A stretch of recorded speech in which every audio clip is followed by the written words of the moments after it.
back. We're still at the Buddh International track and you've seen the contenders on 4 wheels. It's now time for us to take the action onto 2 wheels. Joining our jury this year are 2 new members. Let's take a look at who's going to be judging the 2-wheeler of the year. Joining Overdrive's 3 editors on the bike jury is senior correspondent Abhay Verma. A passionate biker, he pilots Overdrive's coverage of the motorcycle space with Shumi, riding and evaluating every single new motorcycle launched in India and abroad. Our guest juror this year is just 20 years old, but has already made a name for himself in motorcycle racing. National champion and race winner in multiple classes, Sarat Kumar made his international debut in MotoGP's highly competitive 125cc class this year, riding for WTR 1010 Racing.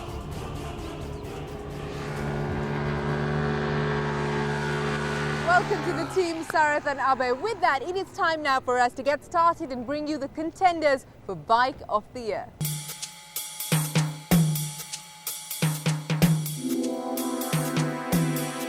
The Boxer 150, I expect Bajaj is very market savvy and I'd be very surprised if it didn't do well. It's an incredible value proposition to get this kind of power for this kind of money. But at a very basic level, you have to remember that this motorcycle is different from everything else in this year's category because this is the only utility motorcycle there is. It has no pleasure, leisure angle at all. Boxer 150 styling is a bit disappointing if you ask me. They've carried over the styling from the previous generation Boxer, which I believe is in a bid to capture the customer who's been used to that kind of styling.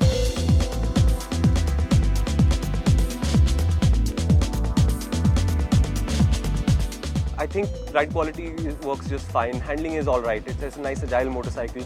I think it could have had more tire in terms of grip and stiction, which it doesn't really have right now. But again, at that price point, you can't really complain. Mileage is not very great as compared to other commuters, but then obviously the price you're paying here is for the performance. And in terms of performance, the Boxer definitely rules the segment. But I think that's okay. I don't really mind a small compromise on the fuel efficiency because it's not bad.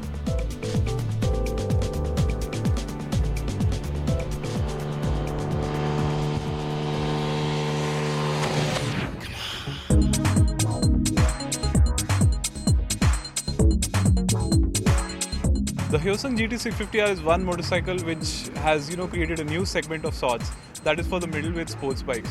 So I think it will have a great impact on enthusiasts who are looking for a middleweight sports bike that can really satiate their hunger for performance and great styling as well, given its typical sports bike stylings.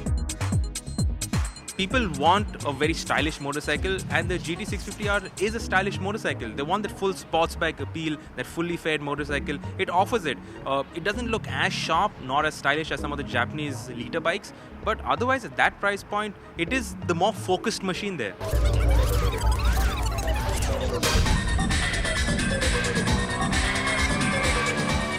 Handling wise, you can see that bike more vibration. I get pain also because they want to work on handling package. Power wise is okay, handling package not so bad. That is 60%, 70% is okay. There is a certain amount of vibration that you expect because the motor is giving you that kind of performance. If I give you a 300 bhp motorcycle and say it vibrates, you'll be okay because it's 300 bhp. I mean, who cares? I mean, it's fine. But the Hyosung doesn't have that kind of power to justify the vibration. So all it needs is for an R&D guy to sit down and figure out where the vibration is coming from and tune it out.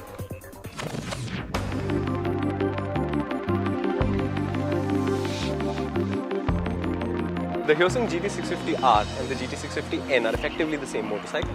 The R gets the fairing and looks like a sports bike. The N looks like a sporty naked. But if you look at the N is a very nice looking motorcycle. The only issue I have is that in today's day and age, 650s are small and they're more compact laterally and in length. And both of these motorcycles feel very large for their size.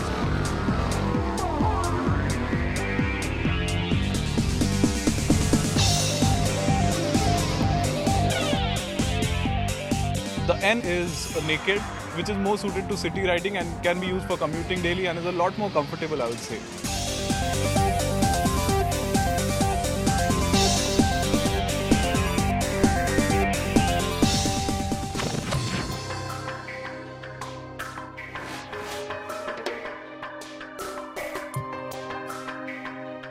The ST7 is a motorcycle that will appeal to cruiser buyers, but again, it's priced a bit on the higher side, and I think that is one thing that will hold customers back from buying it.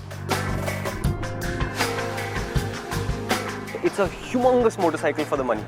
Okay, as cruisers go, this is a very large motorcycle, and for not unreasonably large amounts of money. Okay, the issue that this motorcycle really has is that it uses the same V-twin engine as the GT650R and the GT650N, with a minor increase in displacement, which doesn't really change the character of the engine. So it's a little bit weird to ride, but in terms of appeal, the way it looks and the size and all of that, it works.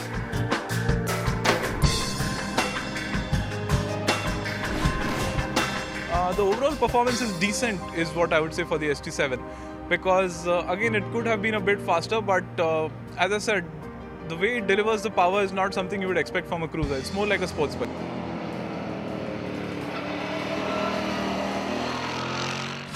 Well, if that's got you asking for more, then stay on with us, because after the break, we wrap up the rest of the contenders for the Bike of the Year.